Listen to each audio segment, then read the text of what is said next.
Today I'm making a lovely old-fashioned beef Parmigiana that turns a cheaper cut of beef into something really delicious. This recipe was actually created by a young girl back in the 1970s. She won the youth cooking competition at the Adelaide Royal Show with this dish, and I think that's lovely. The meat is crumbed, which protects it while it cooks, then very gently braises in a tomato sauce in the oven until tender. Finally, it's sprinkled with cheese and baked until golden and bubbling. It's absolutely delicious, and I could see it becoming a family favourite. So the recipe actually calls for thinly pounded rump steak, but I prefer blade steak, and you could also use topside steak or round steak. I wouldn't use chuck steak because that takes too long to tenderise in the oven.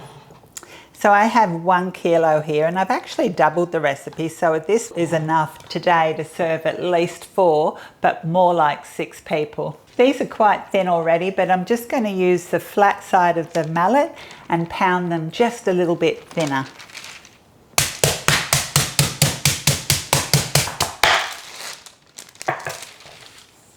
Like this.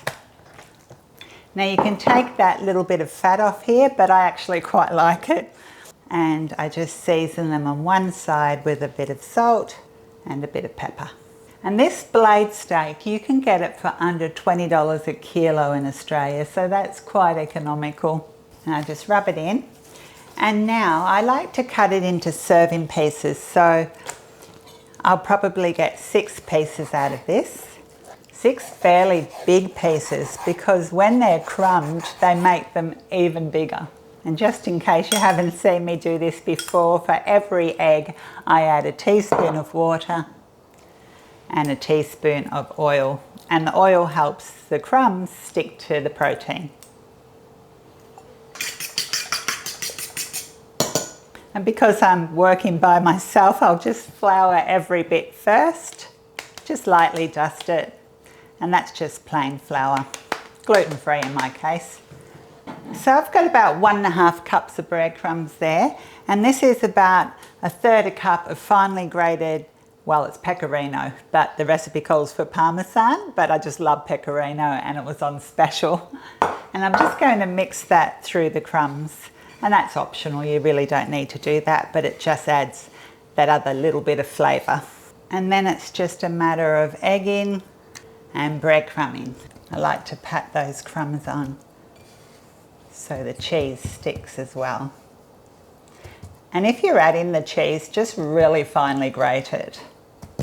And they're just gluten-free breadcrumbs, but you could use any breadcrumbs.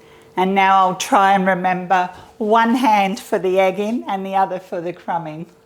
In the recipe on the website, I'll put the full amount what I'm making today, enough to serve a family of 6, and then I'll also put half that amount, enough for say 2 to 3 people. Now I'll put these in the fridge to firm up while I have a clean up and make the tomato sauce. For this recipe, you'll either need 1 kilo of really ripe tomatoes, fresh tomatoes, or just use tin tomatoes, and you'll need a big 800-gram tin or 2 400-gram tins. Now, just recently actually, I caught a video from Andy Cooks, and he said the whole peeled tomatoes were less acidic than the crushed tomatoes or diced tomatoes. And you know what? I tried it and he's right. They are far less acidic. And you know, it makes perfect sense to me because I make this recipe for a fresh tomato pasta, and it's from a renowned chef back in the 70s. He had a really popular Italian restaurant in Sydney. And he says, whatever you do to those fresh tomatoes, don't cut them with a knife. Use your hands to pull them apart, otherwise they can introduce a lot of acidity. So using a clean hand, I just sort of crush them like that. So thanks, Andy, you're right. These are far less acidic than the crushed tomatoes. So into a heavy based pan, simply put some oil, and I like to put enough to cover the base. And the recipe doesn't say, it's just my thing. I like to add a knob of butter. And into that I put 1 large onion and 2 to 3 cloves of finely chopped or grated garlic. And I'm just going to saute that until the onion has softened a bit and is translucent. And that's enough. That's been about 4 minutes. And then I add 2 tablespoons of tomato paste. Just let that cook off for about 30 seconds. And then I add the tinned tomatoes, 250 ml of water, and I've just washed the tins out with the water. About 2 tablespoons of chopped fresh parsley, or 2 teaspoons of dried parsley, 1 heaped teaspoon of dried basil, 1 heaped teaspoon of dried oregano. I've made this a few times and it still needs 2 teaspoons of sugar. Salt and pepper to taste. I'm going to start with 1 teaspoon and I can always adjust it later, and the same with pepper. Now if you don't have time to make the tomato sauce, you can always use your favourite bottled tomato sauce. It will still taste delicious. And when it does come back to the boil, I reduce the heat and just let it gently bubble away for about 10 minutes. And while the sauce is bubbling away, I brown the beef. And I just put a little bit of oil on the bottom of a pan, just enough to cover the base, and a knob of butter. And I'm not looking to cook them here, just to brown them. And all I'm looking here to do is to get a bit of colour on the crumbs, nice and golden brown. And as they're browned on both sides, I remove them, and you'll probably have to add a little bit of oil between each batch and a knob more butter. And I'll just continue with the other 4 pieces of steak.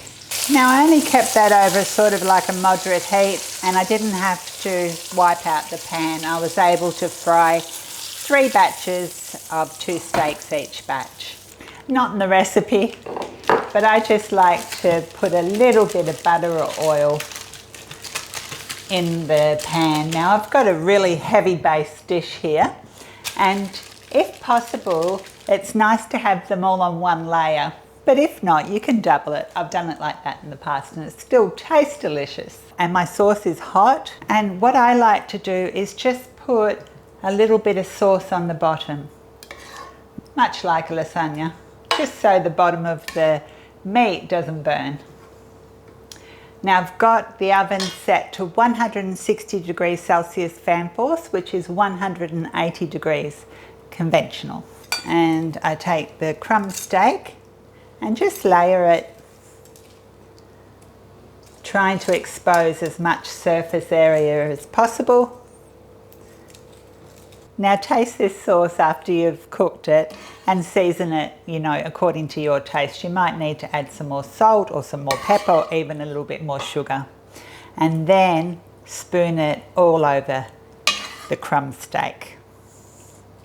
This gets cooked covered. So if you have a dish with a tight fitting lid, that's awesome. Otherwise, you'll have to use something else. And I'm just using aluminium foil. And you want to seal it well because that creates steam, which makes the meat tender. So I'll double layer it.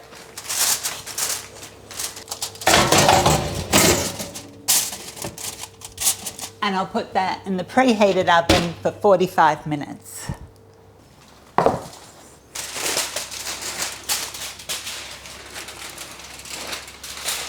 Smells good.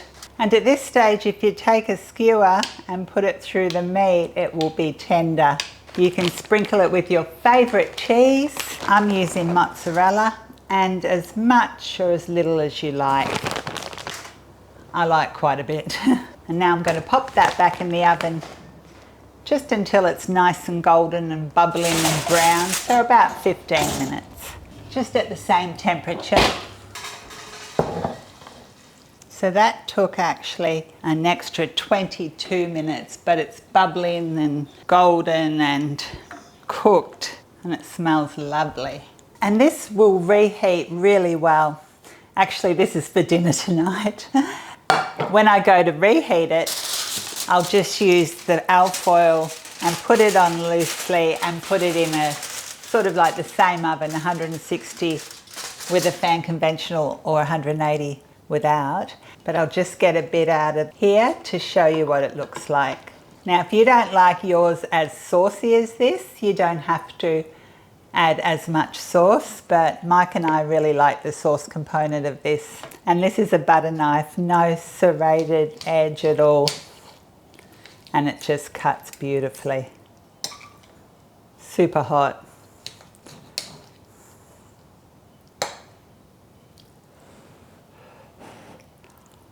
Delicious. Thank you so much for watching. I hope you enjoy this. It's really yum. And you know, it's really economical. Hopefully I'll see you again soon.